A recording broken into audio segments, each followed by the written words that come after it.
మీద వచ్చాను సార్. మా ప్రిన్సిపల్ మేడం గారు వాళ్ళ ఫాదర్ ఐసీలో ఉన్నారంటే ఎమర్జెన్సీ పర్పస్లో సెలవు పెట్టుకుని వెళ్ళారు సార్. మేడం రేపు వస్తారు. ఈ రోజు వరకు కూడా మేడం సెలవులో ఉన్నారు. సో ఈ 4 రోజులు నేను స్కూల్ చూసుకుంటాను, ఇన్ఛార్జ్ సైన్ అయితే పెట్టాను. దానికోసం నేను రాత్రి 9 వరకు కూడా ఇక్కడే ఉంటున్నాను. అయితే నిన్న మేడం గారు నాకు వచ్చి ఒక పాపని పంపించామని చెప్పారు సార్. అయితే మీరు దేనికి పంపించారంటే 1 అవర్ పర్మిషన్ మేడం. అతను గ్రాండ్ ఫాదర్ అంటే నేను కొత్తగా వచ్చాను కాబట్టి నాకు పేరెంట్స్ ఐడియా లేదు. ఆమె హౌస్ మాస్టరు. మీకు తెలుసా అంటే గత 4 సార్లుగా అతనే వస్తున్నారండి. అతను వాళ్ళ తాతగారేనండి అంటే సరేమ్మా గంటలో పంపించేస్తారంట, గంటలో ఇంజెక్షన్ చేయించుకుని తీసుకొస్తారు అంటే సరేమ్మా తీసుకురమ్మనండి అని చెప్పి పంపించడం అయితే జరిగింది సార్. మేడం గారు కూడా 4 సార్లు, మేడం అయితే 2 సార్లు పంపించారండి సార్. అంతకుముందు 4 సార్లు కూడా వచ్చున్నారండి సార్. ఈమె ముందు ఒక మేడం పనిచేశారు. ఆ మేడం మన రీసెంట్గా స్కూలు లీవ్ చేసి వెళ్ళిపోయారు.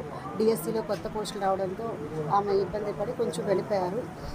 ఈ మేడం గారు గుర్తుపట్టిన తర్వాత సరే 1 అవర్ పర్మిషన్ కదా